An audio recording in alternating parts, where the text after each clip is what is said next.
दोस्तों, social media के ऊपर एक खबर बहुत तेजी के साथ वायरल हो रही है कि 2 लाख रुपए जो है वो लड़की को स्कीम के तौर पे दिए जाएंगे। इस खबर की रियलिटी क्या है, इसका डीएनए करने जा रहा हूं मैं और आपको मैं पूरी डिटेल्स दूंगा। मैं मजबूर होकर ये खबर इसलिए कर रहा हूं क्योंकि कल से मुझे 1000 से ज्यादा फोन कॉल आया है और लगातार लोगों का ये सवाल है कि ये 2 लाख रुपए किस स्कीम के तहत मिलने जा रहे हैं। हालांकि जब मैंने इस खबर के ऊपर रिसर्च किया तो मुझे मालूम चला कि ये स्कीम सिर्फ कर्नाटक और यूपी के लिए है। जम्मू कश्मीर यूनियन टेरिटरी के लिए ऐसी कोई भी स्कीम नहीं है। और जिस शख्स ने भी ये खबर ब्रेक की है उस शख्स ने सिर्फ व्यूज यानी कि फेसबुक के ऊपर लोग उसे ज्यादा से ज्यादा देखें, व्यूज और फॉलो के लिए जो है वो ये खबर ब्रेक की है। हालांकि इस खबर को हम जो है वो अपनी लैंग्वेज में कहते हैं कॉपी एंड पेस्ट न्यूज़, जो बिना रिसर्च के की जाती है, यानी कि जिसके ऊपर कोई रिसर्च नहीं होता है। किसी ने भी कुछ आलतू फालतू अनाप बोल दिया तो फटाफट उसे जो है वो ब्रेक करके पब्लिक के बीच में एक पैनिक सिचुएशन क्रिएट कर देनी। और वैसे ही कुछ सोशल मीडिया के ऊपर कुछ लड़के जो है वो न्यूज़ दे रहे हैं और न्यूज़ नहीं दे रहे हैं, वो उसके ऊपर जो है वो बता रहे हैं कि सरकार जो है वो ये स्कीम दे रही है, इसके तहत जो 2-2 लाख रुपया मिलने वाला है। जम्मू कश्मीर के अंदर एक पैनिक सिचुएशन सी क्रिएट हो गई। जम्मू कश्मीर के लोगों को लगा पता नहीं सोशल वेलफेयर डिपार्टमेंट पैसा दे रहा है, मालूम नहीं कौन सा महकमा जो है वो पैसा दे रहा है, शायद हम रह गए, हमारी बच्ची रह गई 2 लाख रुपए से और बाकी सबको मिल गया है। तो कंटिन्यूसली मुझे कॉल आना शुरू हुआ कि जनाब आप इसके ऊपर क्लेरिफिकेशन दें या आप इसके ऊपर एक रिपोर्ट बनाकर चलाएं ताकि लोगों तक ये डिटेल पहुंचे कि रियलिटी क्या है। अब जब रियलिटी के ऊपर मुझे काम करना था तो मुझे उसके लिए 1-2-3 घंटे रिसर्च वर्क के लिए चाहिए थे। जब मैंने रिसर्च किया तो उसमें मुझे मालूम चला कि पुरानी जो एक स्कीम थी 2023 के टाइम में वो हिमाचल की सरकार ने एक ऐसी स्कीम बनाई थी और सिर्फ वो अपनी ही वहाँ के लिए थी, हिमाचल के लिए स्कीम थी, बल्कि वो वहाँ से बाहर के लिए नहीं थी।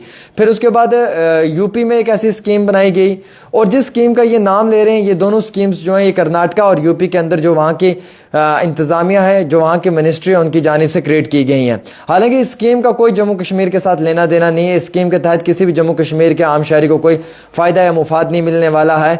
ये न्यूज़ ब्रेक सिर्फ इसलिए की गई थी कि लोग उस खबर को ज़्यादा से ज़्यादा देख लें, 5-10 लोग देख लें, व्यूज़ बढ़ जाएँ, 4-5 फॉलो आ जाएँ और कुछ नहीं मिल रहा है तो चलो यही खबर ब्रेक कर देते हैं। मतलब कि रिसर्च वर्क करने के बिना कॉपी पेस्ट कर देना, सेम कैप्शन उठाना, किसी और का वही कॉपी करना और उसी सेम कैप्शन के ऊपर खबर पढ़ देनी और वर्ड्स भी वही चुरा लेने जो सेम दूसरा इंसान वर्ड पढ़ रहा है।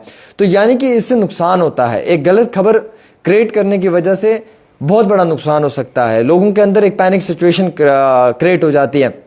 कभी भी फॉल्स, कभी भी फेक न्यूज़ जो है वो लोगों के बीच में नहीं रखनी चाहिए क्योंकि उससे लोगों का भरोसा, एतमाद, यकीन टूट जाता है। अब जब हमने रिसर्च वर्क इसके ऊपर किया तो मुझे रिसर्च वर्क के दौरान में ये मालूम चला कि ऐसा कोई स्कीम नहीं है। अब देखिए, पहले कहते थे 10-10 लाख रुपया जो है वो लोन का मिल रहा है, कोई इस पर इंटरेस्ट नहीं है, सरकार लोन दे रही है। जब मैंने उसके ऊपर भी खबर की तो काफ़ी ज़्यादा लोगों को जो है वो राहत मिली क्योंकि लोगों का मानना था कि मैं सच कह रहा हूँ। मैंने उस वक्त में भी कहा कि जब आप सरकारी बैंकों के अंदर जाते हैं लोन के इस स्कीम के लिए तो बैंक वाले धक्का मार के आपको निकाल देते हैं। मैक्सिमम टाइम बैंक के लोग कहते हैं कि ऐसी कोई स्कीम नहीं बनी है भाई, यहाँ पे मत आइएगा, इस स्कीम का कोई फ़ायदा नहीं है या ये स्कीम का हमें कोई इल्म नहीं है, हमारे पास कोई नॉलेज नहीं है, जिसने ये स्कीम बनाई है जाकर उसी से पूछ लें, एज सच हमारे पास अभी इस स्कीम के रिलेटेड कोई इन्फॉर्मेशन नहीं है। तो वो जो 10-10 लाख सरकार कह रही थी वो भी पब्लिक को जो है वो फ़ायदा तो मिला नहीं ग्राउंड पे, हालांकि उससे लोगों को काफ़ी ज़्यादा नुकसान मिला। लोग जो है वो बैंक के चक्कर काटते रहे और आज तक भी लोग जो है वो बैंक के चक्कर ही काट रहे हैं। बहरहाल अब लोगों के बीच में एक नया शगुफा छोड़ दिया मार्केट में किसी एक अनजान इंसान ने, जिसे मीडिया की नॉलेज नहीं है, जिसे एथिक्स का पता नहीं है कि कोई भी खबर क्रिएट करने से पहले उसके ऊपर रिसर्च होता है। विदाउट रिसर्च वर्क अगर आप न्यूज़ कर रहे हो तो आपको मालूम है कि वो एक जहर है। एक गलत खबर एक जहर से ज़्यादा जो है वो नुकसान दे सकती है। इस खबर ने कई सारे लोगों को जो है वो पैनिक सिचुएशन में क्रिएट कर दिया। लोग मुझे कुपवाड़ा, हिंदवाड़ा, कुलगाम, बारामूला, गांदरबल और कई सारे पहाड़ी इलाकों से, बॉर्डरों से फ़ोन कर रहे हैं, आमिर सुहेल एक स्कीम आई है सरकार की, 2 लाख रुपए सरकार दे रही है, हमें किस दफ्तर में जाना है अपनी बच्ची के लिए 2 लाख रुपए लेने के लिए। मैं हैरान हो गया, कौन सी स्कीम आई है, सरकार ने कभी इंट्रोड्यूस कर दी है।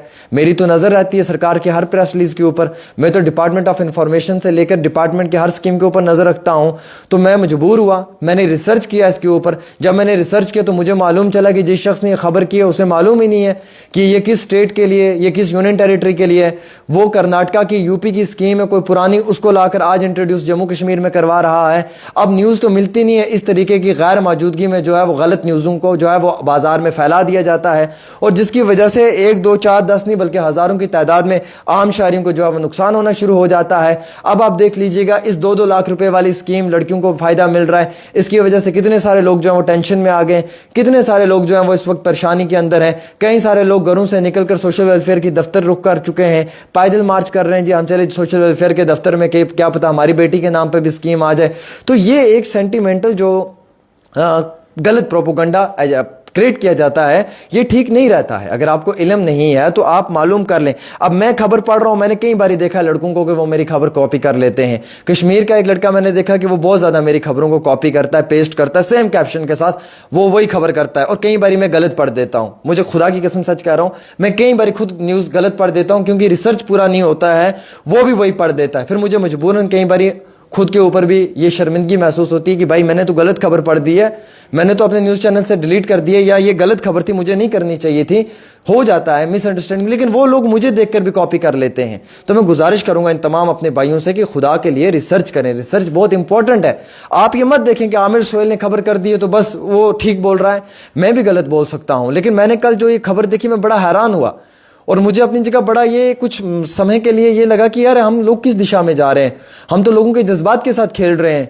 गरीब औरतें मुझे फ़ोन कर रही हैं और मुझे कह रही हैं कि भैया ये 2-2 लाख रुपए वाली कोई स्कीम आई है लड़कियों के लिए कि उनको 2 लाख रुपया दे दिया जाएगा, जिसकी बेटी होगी उसको 2 लाख रुपए मिलेंगे। तो मेरी भी घर में 3 बेटियां हैं, तीनों की शादियां नहीं हुई, तो इस हिसाब से मेरा 6 लाख रुपया बनता है। तो मुझे ये 6 लाख रुपए लेने के लिए कहाँ पे जाना है? मैं तो हैरान हो गया, 6 लाख रुपया कहाँ से बनता है, कैसे बनता है? तो मैंने उस बहन को कहा, मैंने कहा बहन मुझे कुछ वक्त दे, मैं रिसर्च करता हूँ। अब जब मैं रिसर्च करने बैठा तो मैंने कई सारे आर्टिकल्स पढ़े और मैंने गूगल के अंदर रिसर्च किया, तो मुझे वहां पे मालूम चला कि जिस स्कीम का ये लड़का नाम ले रहा है अपने इंटरव्यू के बीच में, अपनी उस रिपोर्टिंग के बीच में, वो स्कीम जो है वो कर्नाटका एज वेल एज वो स्कीम जो है वो रखी हुई है यानी कि यूपी के लिए, और उसका भी एक टाइम बाउंड होता है, उसकी भी एक एज लिमिट होती है, उसके अंदर भी जो है वो कुछ पॉलिसीज होती हैं, उसके अंदर भी कुछ क्राइटेरियाज होते हैं जिनमें अगर वो फॉल कर रहा है तब वहां की हुकूमत यूपी की या कर्नाटका की वहां के लोगों को देगी।